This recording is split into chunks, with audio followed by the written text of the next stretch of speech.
Hey everyone, I'm Megan. Welcome back to my kitchen. Today I am prepping for dinner and getting a whole bunch of other things done for the week.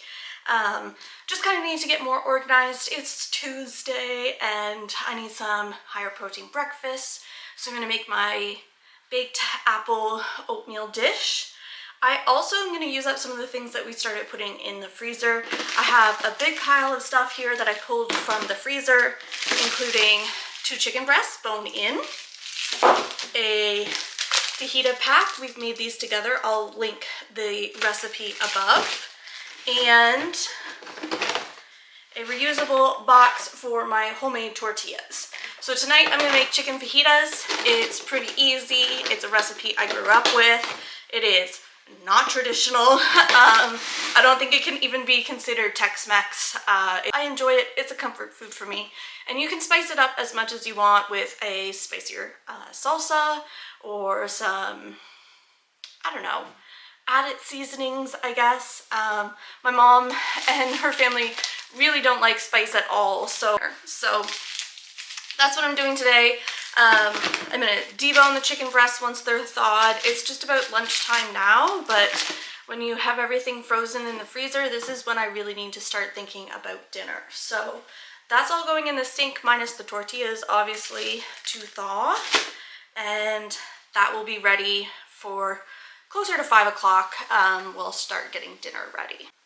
In my sink, I also have some frozen applesauce. I had made a couple batches of applesauce and I was too lazy to can it or too tired at the time. So it's thawing in the sink so that can get ready for my baked apple oatmeal.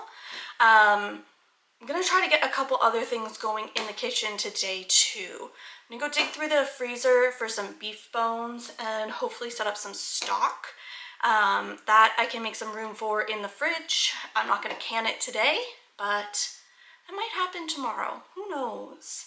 It's pretty rainy today, so I'm definitely staying here in the kitchen and gonna hopefully get a couple projects done around the house before we have visitors this weekend. All right, today is gonna be a really big clean out the freezer day, and I'm very excited because I've had a whole bunch of stuff lingering in there that I've not had time to deal with because it was garden season. So now I can get back to that. Some of it I should have dealt with when I had a beef processed. So I still have beef bones for soup, lots here. And today I'm going to get a batch of beef broth or stock started. So step 1, I need a scale and a bowl to hold everything. All right, so this recipe calls for 4 pounds of bones, and I need to change this to pounds, set our bowl and zero it out. We are adding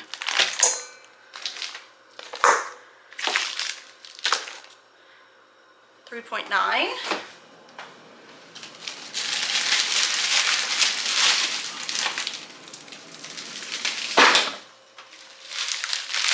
And 1 more bag from the freezer. And we are at 4.1 pounds. So I'm gonna say that's close enough and get started. So I've got my roaster oven preheating already to 350 degrees. Yeah, we're gonna work with that today. So I'm gonna add in my frozen bones and then the remaining ingredients for this beef stock. All right, so I added all of my beef bones to my roaster and I'm just gonna replace my lid here. There's 4 pounds of bones to this roaster. I would love to say that I'm gonna let this roast and make a really gelatinous broth, but I don't have time today. So I'm gonna make a beef stock today that contains some vegetables and get ready to do some pressure canning for that in I guess, later in the week. So I'm gonna get the remaining ingredients and we'll add that to the roaster too. All right, we're adding 8 cups of water.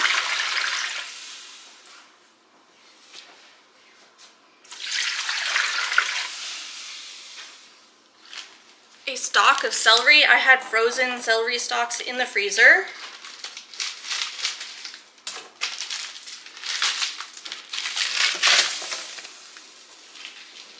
We're also adding an onion and a carrot.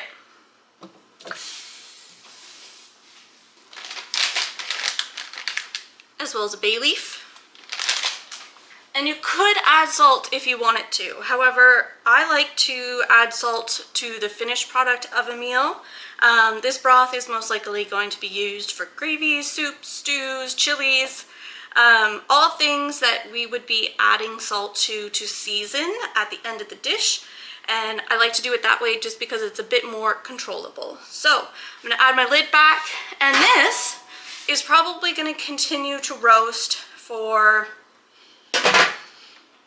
8+ hours until I go to bed tonight.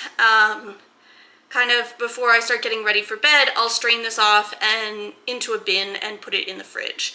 And when I say a bin, I mean like a food safe bin where it can safely be stored in the fridge overnight. And then when I want to, I can reheat that and pressure can it. Alright, so the other thing I have an overabundance of right now, which is not uncommon for this time of year, is apples. Our local CSA or our farm share that we participate in, their family owns Noggins, which is a large fruit producer here in Nova Scotia. They have a whole variety of apples that they grow, and apples are like a key item in our CSA. And even though we've been members of the CSA since 2021, I still struggle with keeping up with the apples. So I have a whole bunch of applesauce already canned and some in the freezer. I'm going to use 2 cups of that today for the baked apple oatmeal for breakfast, but I still have a whole lot more. I've got a big bowl here that's about 3 pounds, 2 bags that are 3 more pounds, so that's 6, 9, and a couple random ones. I'm gonna triple check the fridge and make sure there's none hiding in the fridge.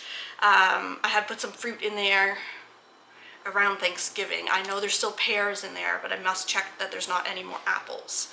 So with this, I am going to use my KitchenAid spiralizer with the stand mixer to core, peel, and spiralize all of these apples. 2 cups of these are going to go into the baked apple oatmeal, and then the rest is going to become canned apple pie filling. I have guests that I'm hoping will arrive on Friday, but there's some weather that might interrupt their travel plans. My in-laws live in Newfoundland, and you need to take a ferry or to fly. They prefer to take a ferry, but we're already predicting winds, so they might not make it. Chris really likes to have a nice big meal while they're here. I like to contribute in the form of a dessert, which is often a pie, because I taught myself how to make pie and it's really good in my opinion. I've got some videos and I'll link them above of how to do the pie crust and then the actual pies. But today we're going to prepare in advance with some apple pie filling because I don't know if they're going to be here, and that will affect my weekend plans a lot.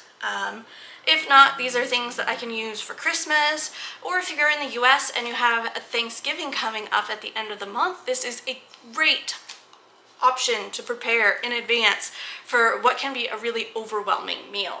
So let's get started with this, get all the spiralizer hooked up, and we'll continue with our day.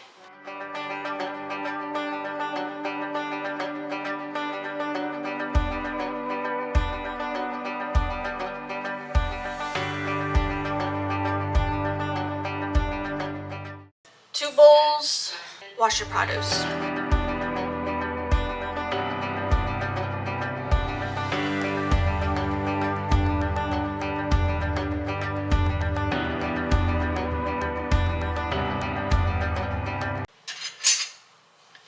Butter knife. Much easier than trying to pull it off and hitting the piece that stops the core. You can cut yourself quite easily. So I learned to use a butter knife to take the core off. The apple is ginormous. Hopefully this does okay.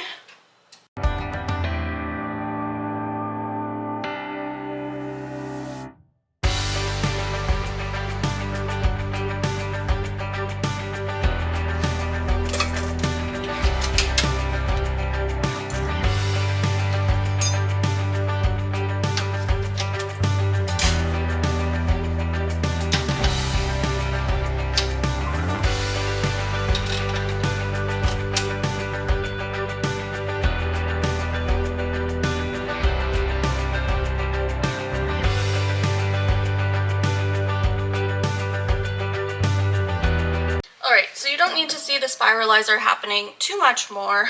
I'm sure you got a good time lapse already. So in the bowl, I have my peels and cores. And then in the second bowl, I have my spirals. I have decided that I am not going to feed the peels and cores to the chickens today, or at least not all of them. What I'm going to do instead is make apple scrap vinegar from the Plant Used Scrappy Cooking Cookbook. This is my first time trying vinegar and my first time trying any kind of ferment. So in our house we kind of divide tasks, and Chris is the one who does most of the fermenting. He does sourdough, he does actual ferments like sauerkraut.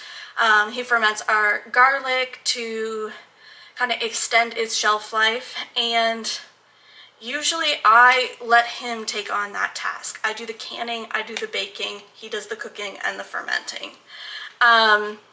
But today I decided that I don't just want to put this in the compost bin. The chickens have a whole lot of scraps that they've gotten this week with Halloween having just passed. They have pumpkins out there, and there's only 7 of them right now. So they've had a whole lot of treats. I don't want to overwhelm their system with more treats. And I think this vinegar is something that I can use. I realize that I cannot use this for canning because canning requires a 5% acidity minimum for safe canning. That's okay.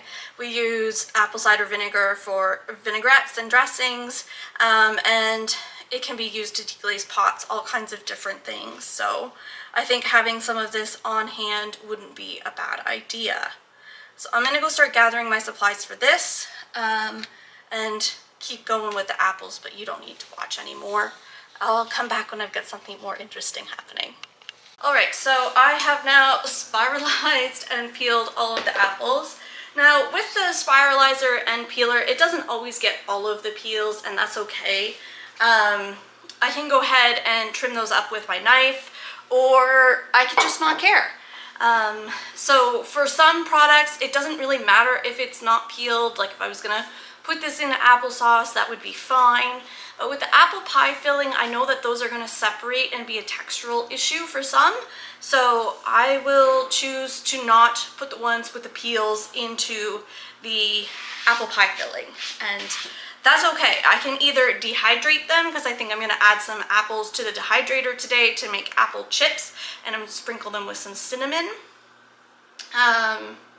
And I'm also gonna select some of those ones to make the 2 cups of chopped apples that I need for the baked cinnamon apple oatmeal bake. So that's what I'm going to do next, is the apple cinnamon baked oatmeal. First step is I need to preheat the oven. Okay, so the oven is preheating to 350 degrees. I'm going to get my 9x13 or 9x11 glass dish.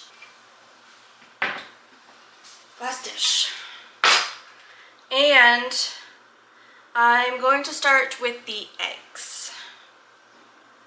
So I'm going to make everything right in the glass dish. I'll change our angle so you can see that, I guess.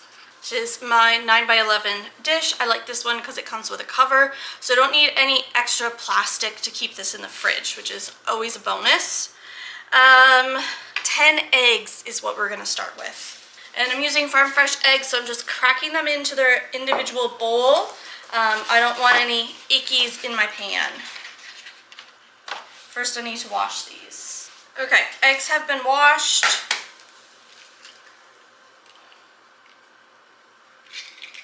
And, oh my goodness, compost bin.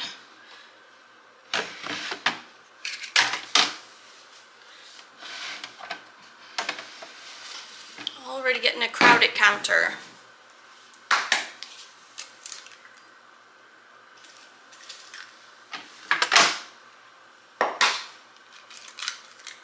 I did say I was going to do these individually, and then I didn't.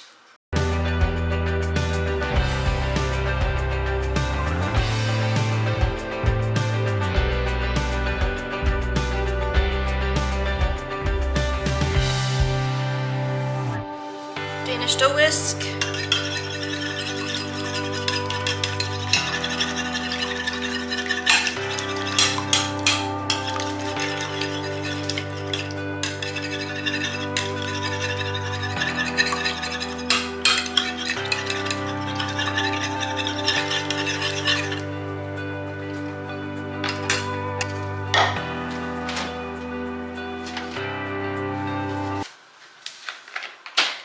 I'm going to do 2 cups of milk.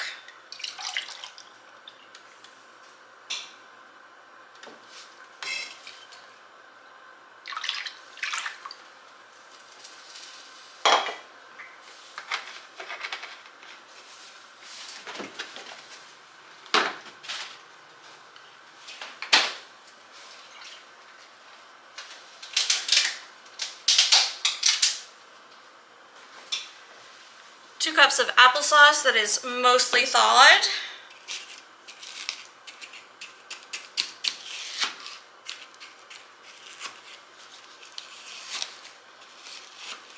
I've said in other videos, but I don't have a microwave, or I could have just thawed this in the microwave.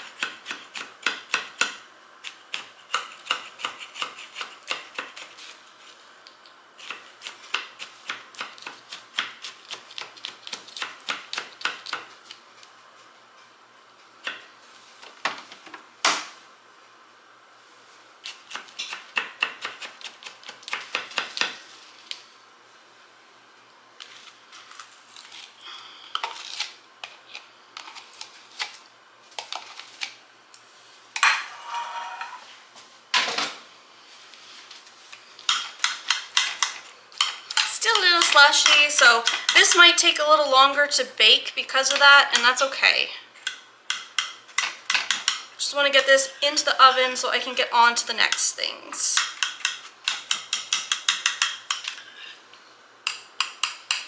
I'm going to do 2 teaspoons of cinnamon. They're kind of heaping because we really like cinnamon, or at least I do. Chris never complains about it, so lots of cinnamon. 1 heaping 1/4 cup of brown sugar.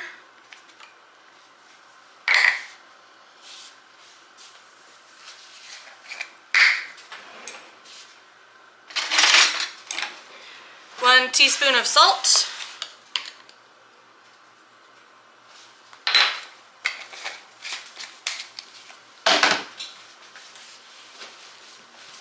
Four cups of oats.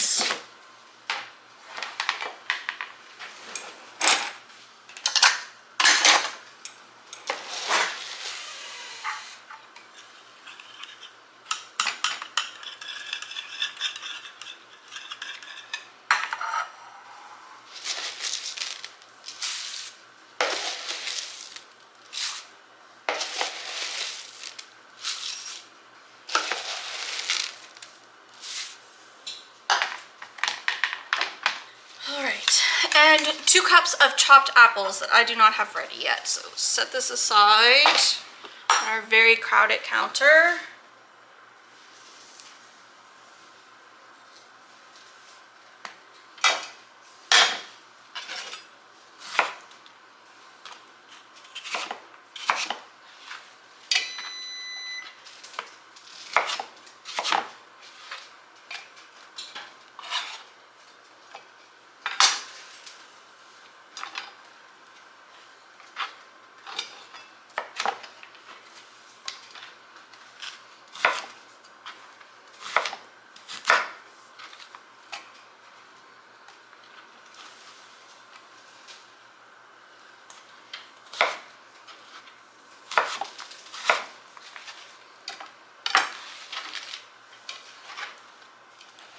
Alright, about 2 cups of chopped apples into the dish. That is everything. I love this because I can make it right in the dish.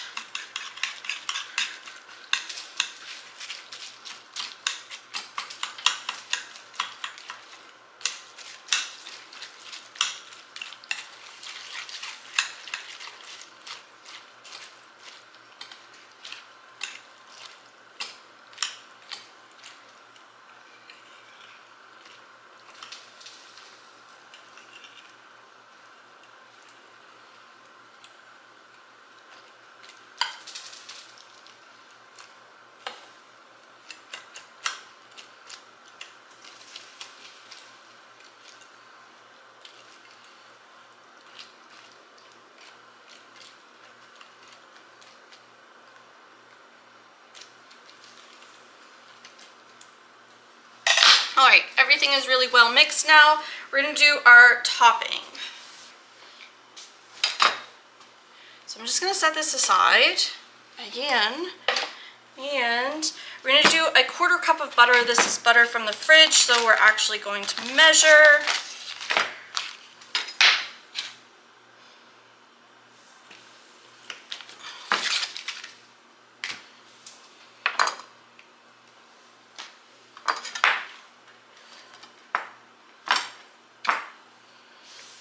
And this is for our topping. It's one of the things that makes this so delicious.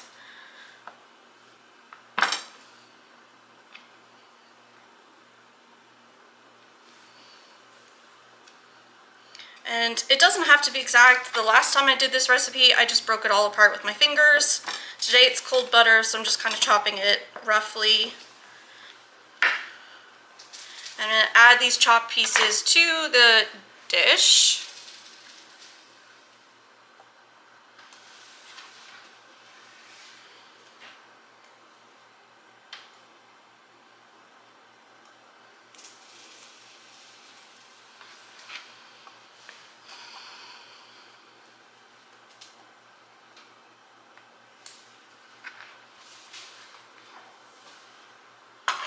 So I've just spread the butter out on the top. Another heaping 1/4 cup of brown sugar. I really like sugar a lot. It's a problem. But I don't want to add extra sugar to this, so I'm kind of topping it generously now so that I'm not adding something like maple syrup later. So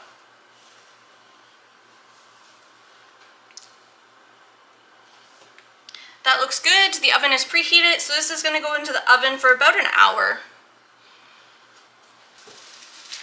Okay, our next project is our apple scrap vinegar. All of these go together, so it makes the day a whole lot easier. And I want to make sure that I'm using as much as I can and reducing the food waste. For this recipe, I've got some clean wash jars. So I've got some 1/2 gallon mason jars. And then I also just have like a salsa jar that was probably about 1 liter. We're gonna go for approximations here. And this is my first time fermenting. So this is not like an expert guide. This is just what I'm doing today. I'm gonna risk it and double some of these batches of vinegar. So I've got 4 cups of warm water here, and I'm gonna put in 7 tablespoons of white sugar.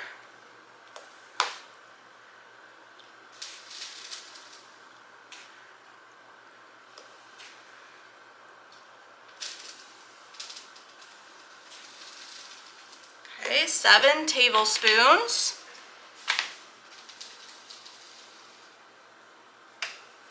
And we're gonna add the scraps of about 6 to 8 apples. So it's kind of, you know, there's 1-ish.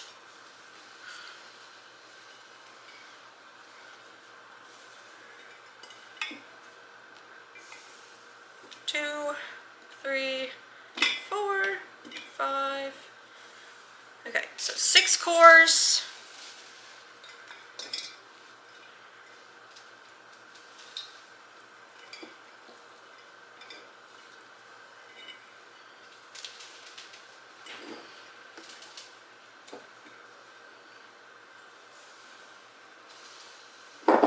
And a good amount of peels. I'm gonna whisk my water and sugar until the sugar is dissolved.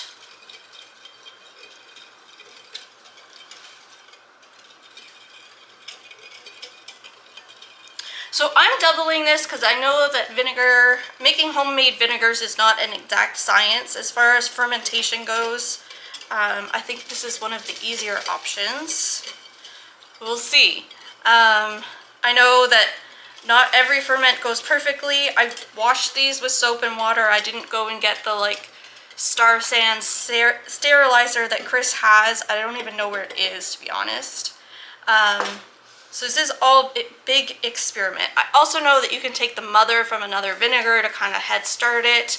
I'm just gonna follow the instructions in the book and see how this works out. So I'm covering, and pouring water with sugar all over my book. Whoops.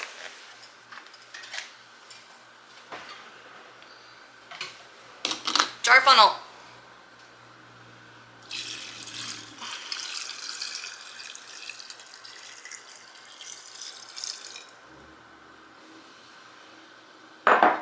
Okay, so that covered all of the items in the jar. It said to leave a couple inches. There's a lot of space in this jar.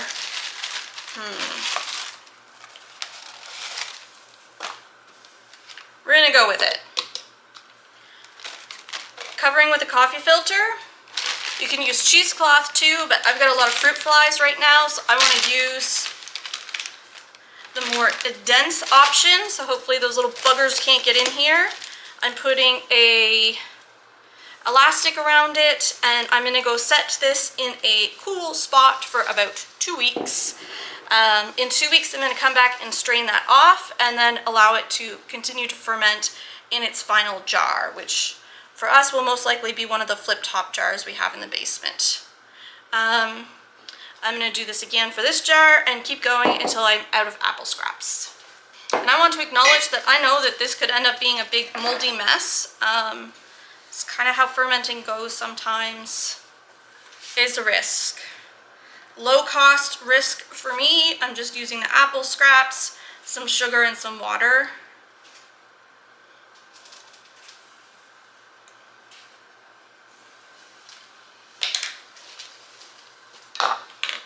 One, two, three, 4, 5, 6. I wanted to jump in here real quick and say that it is now November 25th, and I did take a good look at my scrap vinegar. There was some growth of fuzzies on the top, which I assumed was a mold. So I did compost this batch. I'm okay. I'm not out, a significant amount of money. The ingredients that I used in addition to the core was some sugar. But I will be making sure to either use a fermenting weight to keep everything below the liquid line, or to follow the instructions in the book and stir the apples at least once a day to prevent mold growth in the future. Jar number 2.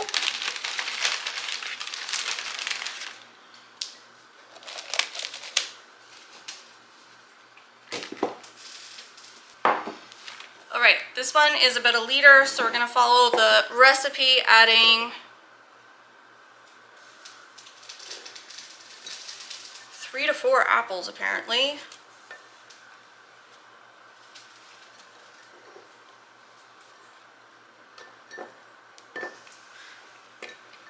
Just adding more cores because the chickens can't eat apple seeds, just like humans can't eat apple seeds or shouldn't.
Okay, so just pushing everything down to make sure it's fully covered.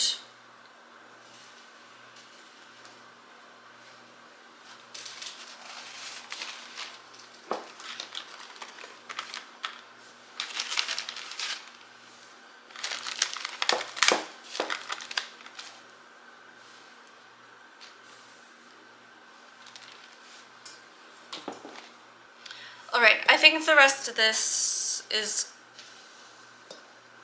not going to become vinegar because that's 3 jars. That seems like a lot to me. I'm going to separate out the cores, put that in the compost. The rest is going to go to the chickens. They're just going to get super spoiled this week. I know some people feed their chickens apple cores, but I'm extra cautious with mine. They're kind of pets. Alright, I'm going to reset and then we'll start on the pie filling.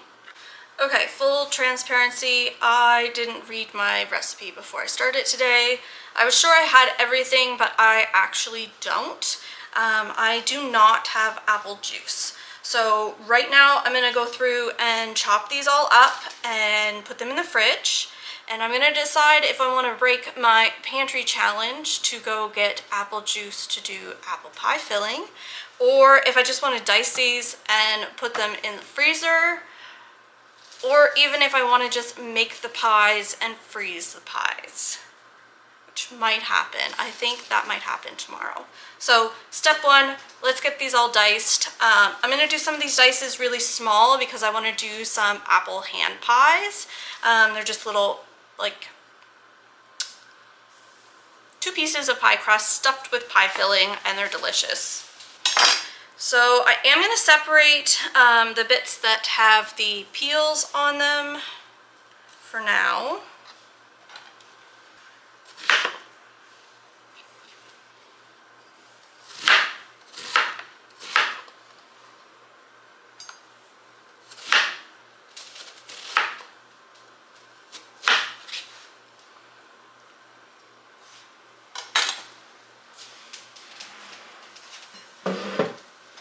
Use every bowl in the house today.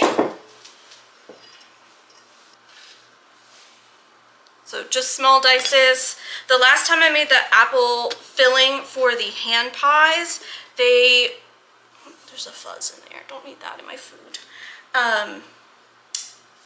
The apple slices were too big and I had a hard time getting enough filling into the hand pie.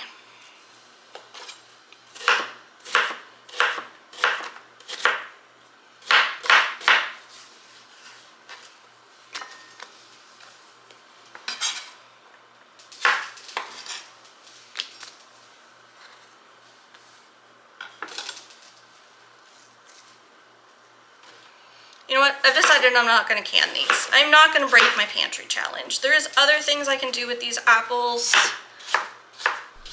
I did can these, so stay tuned for an upcoming video. I didn't do an apple pie filling recipe. I did something else. So I'll catch you on that one and we'll see how we used these.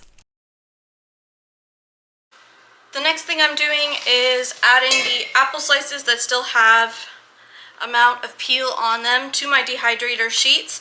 These are going to go in the dehydrator until they are dry. Some of these are pretty thick because they were just the ends that came off of the spiralizer, so they might take a bit longer. But apple chips are super easy, don't need to think about it. They don't need to be fussed about.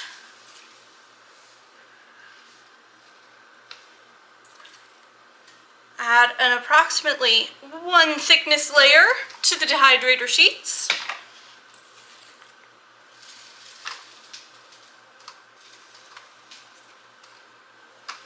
If you're a CSA member, you're probably like, but we already get apple slices in the CSA, and you are correct. I still have a whole bunch in my cabinets, but this is a great way to use this up. I will get through them. Tend to eat those in the winter when we're not getting as many fresh apples.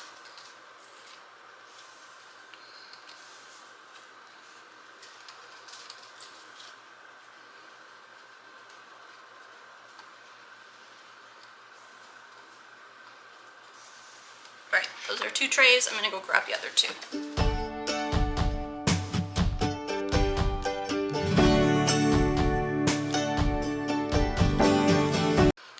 That's actually 3 trays for the dehydrator. I'm going to go get that on.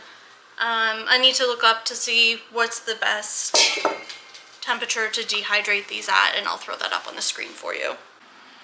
Our apple cinnamon baked oatmeal is done, and that's just one more thing that we accomplished today. After a break, I came back to do dinner, and of course, like I said earlier in the video, we're making chicken fajitas.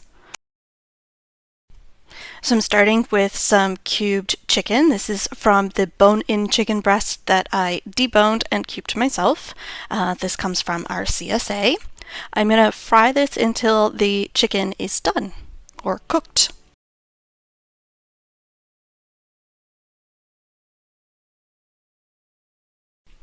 I do add spices before the chicken is done cooking, so you're going to see me here adding garlic powder,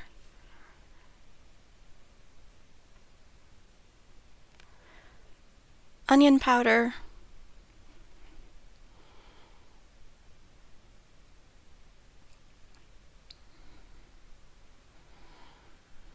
and the most important ingredient, celery salt.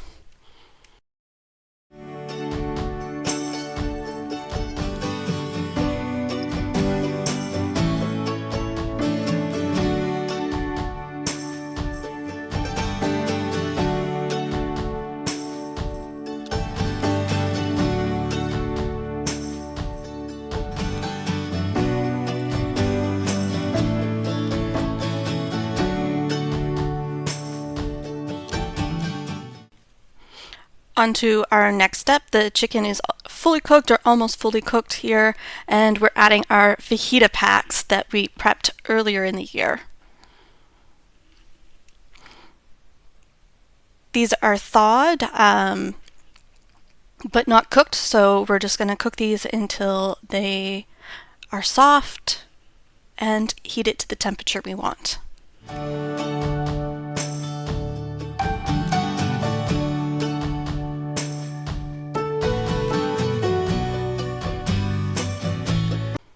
And we're going to go ahead and add more dried spices. So most importantly, more celery salt,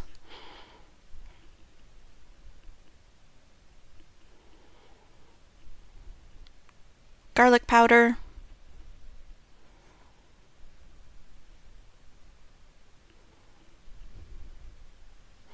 onion powder,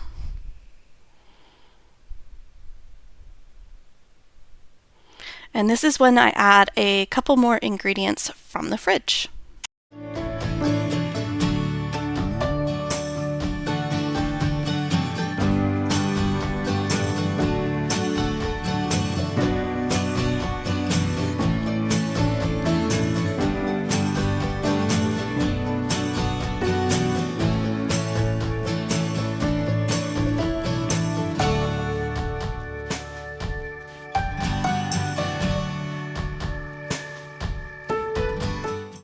I'm feeling pretty freaking tired by this point in the day, even though I thought I had paced myself really well. So you'll see I'm sitting on a stool here. This was something that was recommended to me by an occupational therapist after I had gotten sick. It's really helpful for me to be able to finish my kitchen tasks even when I'm starting to feel really burnt out.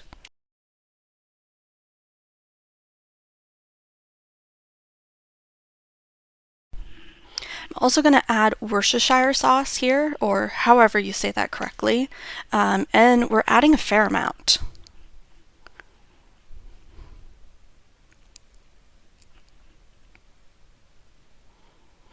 Also adding soy sauce.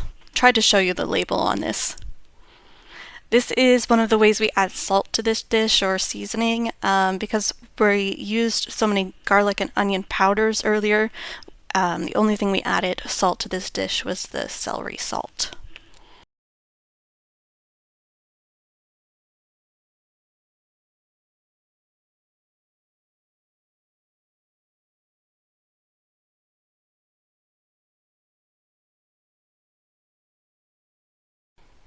At this point, we are cooking down the liquids in the pan, and because I used those frozen vegetables, I have a lot more liquids than I was expecting. I should have strained the excess moisture off of them before adding them to the pan.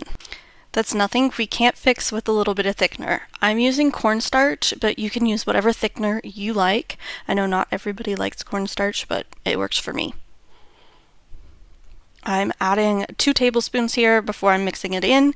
If I wasn't using my nonstick pan, I would have used a whisk, but for this point, I'm just going to go ahead and use my wooden spoon.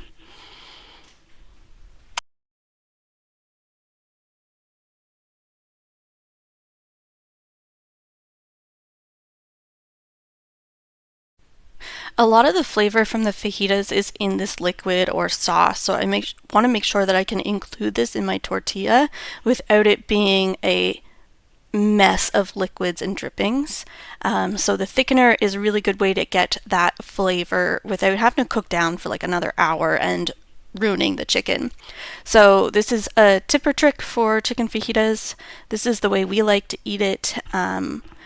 Once this is cooked down, we'll add this to our homemade tortillas with some cheese and some fresh tomatoes if we've got them, maybe some lettuce and salsa. You can dress this up however you like, or you can make it as plain as you like. And don't forget to add that cheddar cheese.